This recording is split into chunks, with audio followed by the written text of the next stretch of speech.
Hello guys, welcome again. So our next topic is accounting cycle and gap. So firstly हम ये जानते हैं कि अकाउंटिंग साइकिल होता क्या है। जब भी हम अकाउंटिंग ट्रीटमेंट करते हैं तो हमें एक प्रोसेस से होकर गुजरना पड़ता है। इसका मतलब कि हम ट्रांजैक्शंस को रिकॉर्ड करते हैं, क्लासीफाई करते हैं, देन हम उसको ट्रायल बैलेंस में पोस्ट करते हैं, फाइनल अकाउंट्स बनाते हैं और हम ये जानते हैं कि या कंपनी ये जानती है कि उसको कितना प्रॉफिट हो रहा है या लॉस हो रहा है। तो इस होल प्रोसेस को हम क्या कहते हैं, accounting cycle. So accounting cycle can be divided into the following stage. First, recording of transactions. जब भी कोई इवेंट्स हैपन होता है और वो मनी की वैल्यू में होता है, दैट मीन्स कि वो ट्रांजैक्शन है। फर्स्टली हम अपने बुक कीपिंग में ट्रांजैक्शंस को रिकॉर्ड करते हैं। इट मीन्स अगर आपने किसी से गुड्स खरीदा है, अगर मान लीजिए पर्सन एक्स से आपने गुड्स खरीदा है, तो आप जर्नल एंट्री आप पास करते हो, purchase account debit to X account. इस तरीके से ट्रांजैक्शंस को हम फर्स्टली रिकॉर्ड करते हैं। देन जब हम पूरे मंथ के ट्रांजैक्शंस को रिकॉर्ड करते हैं या फिर हम रिकॉर्डिंग देखें पूरे ईयर के ट्रांजैक्शंस को रिकॉर्ड करते हैं, देन हम क्या बनाते हैं, लेजर अकाउंट, यानी हर एक इंडिविजुअल का अकाउंट ओपन करते हैं। सेपरेट अकाउंट में हम ये ट्रीटमेंट देखते हैं कि हमने होल फाइनेंशियल ईयर में कितने का परचेज किया है, कितना सेल किया है, कितने परसेंट एक्स से हमने परचेज किया है, कितना हमने परसेंट वाई से सेल किया है, कितना हमने डिस्काउंट रिसीव किया है, कितना हम डिस्काउंट अलाउड किए हैं। हर एक इन्फॉर्मेशन हम सेपरेट अकाउंट में प्रिपेयर करते हैं। देन कैलकुलेट करते, बैलेंसिंग करते हैं। देन उसके बाद हम प्रेजेंटेशन करते हैं, समरी, यानी कि हम फाइनल अकाउंट्स बनाते हैं। लेजर बना लिया, ट्रायल बैलेंस हमने बनाया, देन हम by the help of trial balance हम फाइनल अकाउंट प्रिपेयर करते हैं, जिसमें हम ट्रेडिंग अकाउंट बनाते हैं, प्रॉफिट लॉस अकाउंट बनाते हैं और देन उसके बाद हम एक बैलेंस शीट प्रिपेयर करते हैं, जिससे कंपनी की फाइनेंशियल पोजीशन हमारी पता चलती है।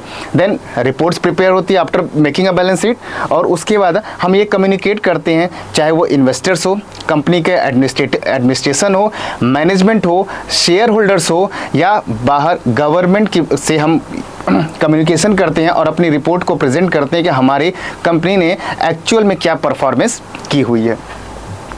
देन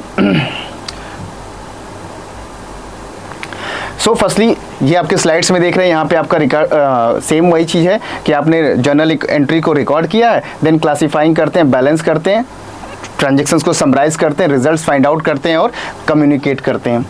देन जो भी फाइनल अकाउंट की रिपोर्टिंग होती है वो कम्युनिकेशन हम करते किससे हैं, यानी कि हमें अकाउंटिंग की यूज़र्स की ज़रूरत पड़ती है, यानी अकाउंटिंग की जो नीड होती है वो किसको किसको नीड होती है, कौन कौन आपकी अकाउंटिंग आपके फाइनेंशियल परफॉर्मेंस को जानना चाहता है। So users of accounting information. Firstly the owner of a business. जो बिजनेस का ओनर है, कंपनी में पैसा लगा रहा है, उसे ये पता होना चाहिए कि उसकी कंपनी कितने प्रॉफिट में है या लॉस में है। सपोज करिए कि आपके एक बिजनेस टाइकून जो बिजनेसमैन है मुकेश अंबानी जी, ये क्या करते हैं, उनके बहुत सारे बिजनेस हैं, अलग अलग सेक्टर्स में बिजनेस हैं, अलग अलग ब्रांचेस हैं, अलग अलग कंट्रीज़ में बिजनेस हैं। तो उन्हें जो फाइनेंशियल रिपोर्टिंग होती है, उन्हें इस बात से बताया जाता है कि आपकी कंपनी को किस कंपनी में किस सेक्टर में आपके बिजनेस को प्रॉफिट हो रहा है या लॉस हो रहा है। तभी वो क्या कर सकते हैं, उसमें उनको एक इन्फॉर्मेशन मिलेगी, फर्दर आगे के बारे में वो सोच सकते हैं। जैसे वो टेलीकॉम सेक्टर है, जियो में आपके देखते हो रोज़ कुछ ना कुछ फीचर्स चेंज होते रहते हैं, नए टैरिफ वाउचर्स चेंज होते रहते हैं। ये कहाँ से पता चलता है कि कंपनी की डिमांड क्या है, आपके प्रॉफिट हो रहा है या नहीं हो रहा है, लोग इन्वेस्टर्स आपके साथ जुड़ना चाहते हैं या नहीं जुड़ना चाहते हैं। So first, owner of a business के ओनर को आपके अकाउंटिंग की ज़रूरत पड़ती है। Then present and potential investors. हर कंपनी में इन्वेस्टर्स होते हैं जो कि पैसा लगाते हैं, जिसको हम क्या बोलते हैं, शेयर होल्डर्स बोलते हैं। जब शेयर होल्डर्स पैसा लगा रहा है, वो कंपनी में इन्वेस्ट कर रहा है, तो उसे ये जानने का पूरा अधिकार है कि उस कंपनी को क्या प्रॉफिट हो रहा है और कितने परसेंटेज उनके शेयर्स एज अ प्रॉफिट उन्हें मिलने वाले। इस वजह से वो कंपनी की फाइनेंशियल रिपोर्टिंग के बारे में जानना चाहता है। Then creditors and suppliers. Suppose करिए कोई कंपनी है, उसे उधार चाहिए, कोई सामान चाहिए, बैंक से लोन चाहिए, तो क्या करेगा, बैंक के पास जाएगा। आपकी क्रेडिबिलिटी क्या है, आपकी लिक्विडिटी पोजीशन क्या, बैंक आपको लोन तभी प्रोवाइड करेगा जब आपकी क्रेडिबिलिटी अच्छी होगी, यानी आपकी लिक्विडिटी पोजीशन अच्छी होगी। वो कहाँ से आप शो करोगे? अपनी फाइनेंशियल परफॉर्मेंस की। ये देखिए भैया, मेरा बैलेंसिंग रिपोर्ट है, पिछले 5 साल का हमने ये प्रॉफिट है, किस तरीके से हमारी कंपनी ग्रोथ कर रही है, हम आगे भी ग्रोथ करेंगे, हमें पैसा चाहिए। तब बैंक कैलकुलेट करती है कि आपको कितना पैसा देना है। या फिर अगर आप कोई सामान यानी गुड्स या मटेरियल आप परचेज करने जाते हो सप्लायर से और क्रेडिट बेसिस पे, तो उसे भी तो पता होना चाहिए कि आप पैसा वापस कर पाओगे या नहीं कर पाओगे। तो क्रेडिबिलिटी देखता है कि आप कितना उधार लेते हो, कब टाइम पे पेमेंट करते हो, देन उसे भी ज़रूरत पड़ती है। देन एम्प्लॉयज़ आपकी कंपनी को रन कर रहे हैं, कंपनी को ग्रोथ करने में हेल्प कर रहे हैं, उनकी जो भी सैलरी है, लेबर्स के वेजेस किस रेट से बढ़ रहे हैं या नहीं बढ़ रहे हैं, क्या वो जो वर्क कर रहे हैं क्या उनको उसके अकॉर्डिंग पैसा मिल रहा है या नहीं मिल रहा है। जाहिर सी बात है, अगर कंपनी ग्रो करेगी तो एम्प्लॉयज़ का बहुत बड़ा रोल है। अगर एम्प्लॉयज़ ही नहीं रहेंगे तो आपकी कंपनी चलेगी नहीं। तो कंपनी को ग्रोथ हो रही है, जब ग्रोथ हो रही है कंपनी का प्रॉफिट बढ़ रहा है, जब कंपनी का प्रॉफिट बढ़ेगा तो जाहिर सी बात है कि एम्प्लॉयज़ को भी प्रॉफिट का कुछ certain percentage as a bonus उन्हें देना पड़ेगा। तो एम्प्लॉयज़ का भी ये अधिकार होता है कि वो जाने की कंपनी किस तरीके से प्रॉफिट अर्न कर रही है। देन कस्टमर्स, जो नए लोग इन्वेस्ट आपकी कंपनी में जुड़ना चाहते हैं, उन्हें भी जानने का अधिकार होता है। देन फाइनेंशियल एनालिस्ट या एडवाइज़र, जो ये बताते हैं कि किस कंपनी में क्या इन्वेस्टमेंट करना चाहिए। अक्सर आप सब आजकल देखते हैं बहुत सारे एप्लीकेशन हो गए हैं जिसके थ्रू आप इन्वेस्टमेंट करते हैं, शेयर्स में इन्वेस्ट करते हैं, म्यूचुअल फंड में इन्वेस्ट करते हैं। किस कंपनी में आपको इन्वेस्टमेंट करना है, किस कंपनी में इन्वेस्टमेंट नहीं करना है, ये आपको कौन बताता है? डेटा एनालिस्ट बताते हैं। वो किसके बेसिस पे कहते हैं? आपकी कंपनी के परफॉर्मेंस, यानी कि कंपनी के फाइनेंशियल परफॉर्मेंस के बेसिस पे वो बताते हैं। देन गवर्नमेंट्स को ये जानने का पूरा अधिकार है कि आपको कितना प्रॉफिट हो रहा है, क्योंकि आपके प्रॉफिट पे ही वो क्या कर रही है? आपसे टैक्स ले रही है। अब उसे टैक्स चाहिए, आप टैक्स कम पे कर रहे हो, ज़्यादा पे कर रहे हो, ये गवर्नमेंट को जब तक आप रिपोर्टिंग नहीं करोगे वो नहीं मानेंगे कि आपने टैक्स कितना पे किया है। तो एक्चुअल में आपने टैक्स सही तरीके से पे कर रहे हो या नहीं पे कर रहे हो, ये गवर्नमेंट को जानने का पूरा अधिकार है। इस वजह से उसे भी आपके अकाउंटिंग रिपोर्ट्स की ज़रूरत पड़ती है।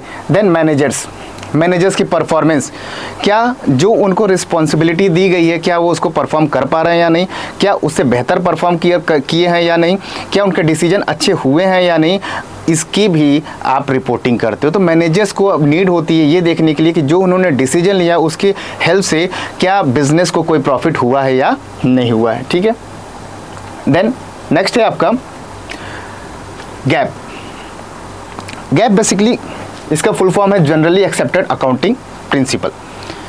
गैप बेसिकली इसलिए बनाया गया है कि हर कंपनी जो है अकाउंटिंग एक जैसा करे, हर कोई एक ही मेथड को फॉलो करेगा तो कहीं ना कहीं हमें कंपैरिजन करना क्या हो जाएगा? इजी हो जाएगा। अगर हम कोई और मेथड लगा रहे हैं, सपोज करिए कंपनी वाई है कोई और मेथड्स लगा रही, कंपनी जेड है कोई और मेथड से अकाउंटिंग ट्रीटमेंट कर रहे, तो क्या हम कंपैरिजन कर सकते हैं? क्या हम कंपेयर कर पाएंगे कि उनकी परफॉर्मेंस किसकी अच्छी है या नहीं है?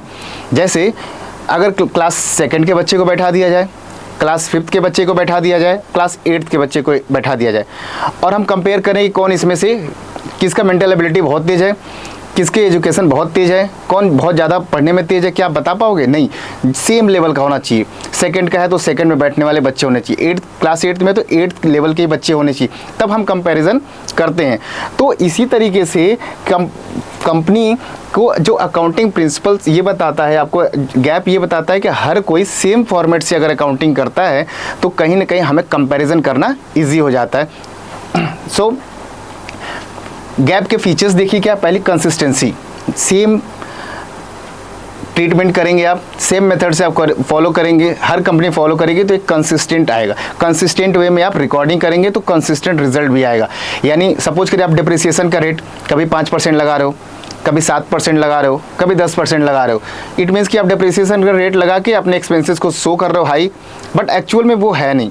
तो अगर रेट लगा रहे हो तो हर बार आप 5% लगाइए, जिससे कंसिस्टेंसी पता चलेगी कि आपको डिप्रिसिएशन में इतने ही आपके खर्चे आ रहे हैं और अगर एक्सपेंसेस किसी दूसरे रीजन से आ सकते हैं, तो कंसिस्टेंसी होती है। देन रिलेवेंस, लोग आप पे भरोसा करें। Relevance refers to how valuable financial performance in a decision making. जब आप कंसिस्टेंट मेथड्स को फॉलो करते हो, डिसीजन लेना आपके लिए आसान हो जाता है, क्योंकि जब आप कंसिस्टेंसी फॉलो करते हो तो आपको ये पता चलता है कि आपके ड्रॉबैक्स कहाँ पे, आपका वीक पॉइंट कहाँ पे है। शॉर्ट एनालिसिस करते हो, हम कहाँ पे शॉर्ट मतलब SWOT OT, strength, weak, opportunities and threats. तो आप ये देखते हो कंसिस्टेंस रिजल्ट से कि आपकी स्ट्रेंथ पावर कहाँ पे है और आपका वीक पावर कहाँ पे। जी अगर वीक है आप उसे दूर करने की कोशिश आप करते हैं।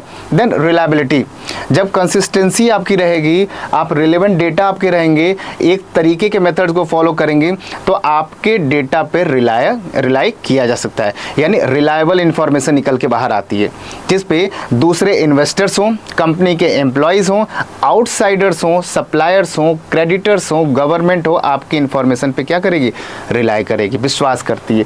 देन कंपेरेबिलिटी, अभी मैंने आपको बताया जब कंसिस्टेंट मेथड फॉलो करते हैं, हर कंपनी से आप दूसरी कंपनी की बैलेंस शीट से, दूसरी कंपनी के फाइनेंशियल परफॉर्मेंस से आप क्या कर सकते हैं, कंपेयर कर सकते हैं, और आप ये बता सकते हैं कि कौन सी कंपनी बेटर है, कौन सी कंपनी बेटर नहीं है। देन कुछ एडवांटेजेस भी होते हैं गैप के। एडवांटेज सबसे पहला कंसिस्टेंसी, रिजल्ट कंसिस्टेंट आएगा, फॉलो करेंगे तो आपको एक्यूरेट रिजल्ट मिलने के चांसेस होते हैं। ट्रांसपेरेंसी, मैंने कंपनी एक्स भी सेम मेथड अप्लाई कर रही है जो कंपनी वाई कर रही है, कंपनी जेड भी वही मेथड्स को अप्लाई कर रही है, ट्रांसपेरेंसी, सबके रिजल्ट्स में ट्रांसपेरेंसी आएगी, कंसिस्टेंसी आएगी। Then credibility, GAAP ensure the financial performance to be prepared in objective and standardize manner which boost their credibility. जब आपकी इंफॉर्मेशन रिलायबल होगी, विश्वास करने लायक होगी, तो कहीं ना कहीं आपकी क्रेडिबिलिटी भी बढ़ेगी। इसका मतलब कि आप पे लोग भरोसा करेंगे, इन्वेस्टर्स आपके पास जुड़ेंगे, आपकी गुडविल आपकी मार्केट में क्या होगी, इंक्रीज होगी।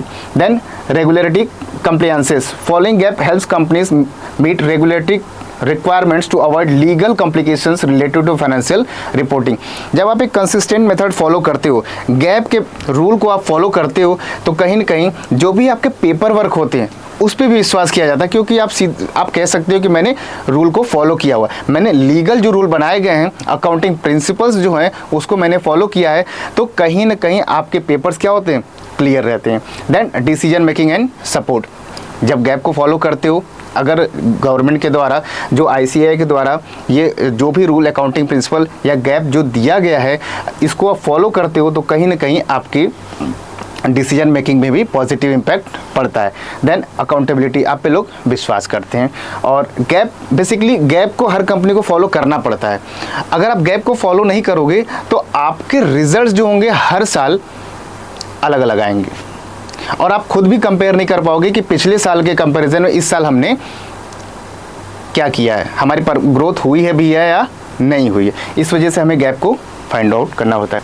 So next, limitations of a gap. देखिए जहाँ पे इसके फ़ायदे हैं वहाँ पे कुछ नुकसान भी होते हैं। कुछ लिमिटेशंस हैं गैप की। कॉम्प्लेक्सिटी, रूल्स को फॉलो करना हर किसी के बस की बात नहीं होती, कहीं न कहीं समझने में आपको दिक्कतें आती हैं। तो एक कॉम्प्लेक्स प्रोसीजर है, बट अगर आप एक बार समझ गए तो कहीं ना कहीं आपकी अकाउंटिंग जो ट्रीटमेंट होगी वो सही हो जाती है। लैक ऑफ फ्लेक्सिबिलिटी, आप उसको चेंज नहीं कर सकते हो। गैप कहता है कि आप इसी रूल को फॉलो करिए, हर कंपनी इसी सेम रूल को फॉलो करेगी। इट मीन्स कि वो फ्लेक्सिबिलिटी के जो चांसेस होते हैं वो कम हो जाते हैं। जब फ्लेक्सिबिलिटी आएगी नहीं तो कहीं ना कहीं आपके रूल्स हैम्पर होते हैं। देन हिस्टोरिकल कॉस्ट फोकस, मैंने अभी पिछले लेक्चर्स में मैंने आपको बताया था कि अकाउंटिंग ट्रीटमेंट जो होता है केवल हिस्टोरिकल नेचर को कंसीडर करता है। इट मीन्स कि जिस वैल्यू पे आप गुड्स को परचेज किए हो, आइदर मार्केट में इन्फ्लेशन आ रहा है या डिक्रीज नहीं, इन्फ्लेशन आ रहा है या डिफ्लेशन, हम उसकी चर्चा नहीं करते हैं। जिस वैल्यू पे हमने परचेज किया है हम उसी वैल्यू को कंसीडर करते हैं। तो ये भी कहीं ना कहीं आपकी एक लिमिटेशंस है। Then potential for manipulation, data को मैनिपुलेट किया जा सकता है। गैप कहता है कि आप 5% ट्रीटमेंट लगाए, लेकिन हम हर बार 7% लगा रहे हैं डेप्रिसिएशन का रेट, तब भी तो कंसिस्टेंसी आ रही है।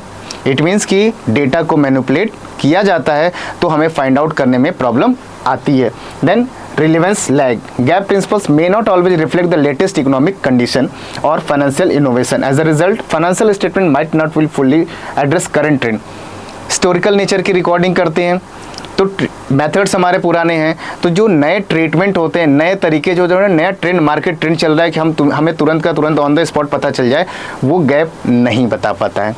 Then no universal standard, GAAP ने स्टैंडर्ड तो बनाया लेकिन ये हर जगह पे फॉलो हो ऐसा नहीं है। बट आपके इंडिया में फॉलो होता है, लेकिन हर जगह पे गैप को ही फॉलो किया जाए ऐसा जरूरी नहीं है। तो हो सकता है कि दूसरी कंट्री से आप कंपैरिजन कर रहे हो अपनी अकाउंटिंग को, तो हो सकता है कि आपके रिजल्ट्स डिफर करें, हो सकता है कि कॉम्प्लेक्सिटी आए आपको समझने में और आप डिसीजन लेने में आपके लिए प्रॉब्लम्स आती है।